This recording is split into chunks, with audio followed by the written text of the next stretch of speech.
नमस्कार दोस्तों, मैं प्रदीप गोहत्रे आपके लिए फिर एक विचार लेकर आया हूँ। अगर ये विचार आपको पसंद आए, क्योंकि कहते हैं जैसी सोच होती है वैसे ही हमारे कर्म होते हैं और वैसे ही हमारे परिणाम होते हैं। बहुत शानदार लिखा है किसी लिखने वाले ने। तो साथियों, एक विचार मेरे मन में कौंध रहा था कि जो बात सदियों पहले कही गई है वो किसने कही, इसका सोर्स हमको नहीं पता, लेकिन हम उसको आज भी मानकर चल रहे हैं। ये तो ऐसा हुआ कि आज भी बैलगाड़ी पर सफ़र करना। एक किसी ने कहा कि everything is fair in love and war. ये किसने कहा किसी को नहीं पता, पर क्या ये सही है? प्यार है तो कुछ भी कर लो, किसी भी तरीके से उसको हासिल करो, और वॉर है तो कैसे भी जीत जाओ, चाहे उसके लिए हमको इंसानियत को भी बेचना पड़े। ये कहाँ तक ठीक? एक और कहावत सुनने में आती, जितनी चादर उतनी पैर फैलाओ। किसने कहा? जितनी चादर उतने पैर फैलाओ। ऐसा क्यों नहीं सोचते कि जितने पैर है उतनी बड़ी चादर कर लो? साथियों, हमें इस तरीके की मान्यता देखी गई है कि हम अपने आप पर कुछ विचार ही ना करें, हम ग्रोथ पे काम ही ना करें। अरे जितनी चादर उतने पैर फैलाओ, मतलब जितना दिया है उतना खाओ और भूखे पेट सो जाओ।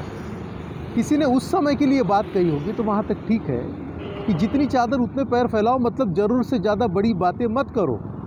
ये बात ठीक है, लेकिन बड़ा काम करने को मना नहीं किया है सर उसने, जिसने भी कहा है। आप अपनी चादर बड़ी करो ना, आप अपने सपने बड़े करो और बड़े प्लानिंग करके काम करो, तो आपको दुनिया की कोई ताकत उस मुकाम तक पहुंचने से नहीं रोक सकती जिसके लिए आप बने हैं। तो इस तरीके की जो सोच है कि कुछ पाने के लिए कुछ खोना पड़ता है, ये तीसरी सोच है। कुछ पाने के लिए कुछ खोना पड़ता है, ये उस समय की बात थी, आज भी ये बात लागू है, लेकिन इसके ऊपर एक बात और लागू होती है कि कुछ पाने के लिए कुछ करना पड़ता है। कुछ करना पड़ता है, बहुत कुछ करना पड़ता है, तब कुछ हासिल होता है। तो इस तरीके से जो बातें हमको बताई जाती है वो ज़रूरी नहीं है कि वो सही हो। एक ने कहा, slow and study wins the race. धीरे चलो लेकिन लगातार चलने से हम जीतते हैं। ये बात ठीक है, लगातार चलने के लिए ये बात लागू होती है, लेकिन धीरे धीरे चलना ये कहाँ की बात है? क्या हम धीरे चल रहे तो दुनिया धीरे चलेगी? ये कहाँ का नियम है? लगातार चलिए, तेज चलिए, लोगों से तेज चलिए, तो कामयाबी आपको मिलेगी। क्योंकि चूहों की रेस में दौड़कर जीत के भी चूहे कहलाएंगे और शेर की रेस में दौड़कर हार की भी शेर कहलाएंगे। तो तेज रेस में हमको चलना है। दुनिया बहुत तेज़ी से बदल रही है। अगर हम अपने काम करने के तरीक़ों को नहीं बदलेंगे तो हम आउटडेटेड हो जाएंगे, जिस तरह नोकिया को लोगों ने नो किया। HMT की घड़ी एक समय शादी के लिए इतनी ज़रूरी होती थी कि उसके बगैर शादी नहीं होती थी, लेकिन आज HMT का नामो निशान नहीं, माय डियर फ्रेंड्स। इसी तरीके से LML वेस्पा जो स्कूटर होता था, एक समय ब्रांड हुआ करता था। साथियों, दुनिया बहुत तेज़ी से बदल रही है। अगर हम नहीं बदलेंगे तो दुनिया हमको बाहर कर देगी। इसलिए बदलिए, अपनी सोच को बदलिए, अपने काम करने के तरीक़ों को बदलिए। लेकिन जो मूल सिद्धांत जो कभी नहीं बदलता वो इंसानियत का है, प्यार का है, लगाव का है, भाईचारे का है, वो कभी नहीं बदलेगा। लेकिन काम धंधे करने के तरीके बदल चुके हैं। पढ़ाई करके नौकर बनने से अच्छा है कि अब हम कुछ ऐसा करें कि हम नौकरी देने वाले बने। देश की आर्थिक आज़ादी के अभियान में हम शामिल हो।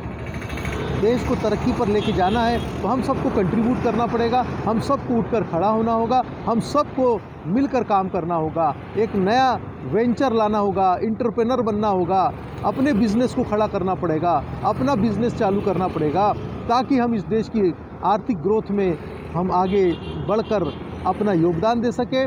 तो बहुत कुछ कर सकते हैं, हमारे अंदर भगवान ने सब कुछ क्षमताएँ दी है, लेकिन पुरानी मान्यताओं से बाहर निकले और कुछ नया करने की सोचें। आप कर सकते हैं, मुझे विश्वास है। अगर ये विचार आपको पसंद आता है तो इस विचार को ज़्यादातर लोगों के दिमागों में, मोबाइलों में पहुंचाएं, क्योंकि एक एक व्यक्ति के बदलने से ही ये देश बदलेगा। और फिर से हमको भारत को सोने की चिड़िया बनाना है तो हम सबको मजबूत और सशक्त होना पड़ेगा। लेकिन सबसे पहले सशक्तिकरण जरूरी है विचारों से। तो अपने विचारों को पॉजिटिव करें, पॉजिटिव विचार ले। मेरा चैनल आपको पसंद आता है तो प्रदीप गहोत्रे यूट्यूब चैनल को ज़रूर सब्सक्राइब करें और इसको ज़्यादातर लोगों के पास पहुंचाएं, युवाओं तक पहुंचाएं, क्योंकि युवाओं को हमें सही मार्गदर्शन देने की ज़रूरत है। आप और भी वीडियोस देखकर आप लाभ उठा सकते हैं। Thank you so much. जय हिंद।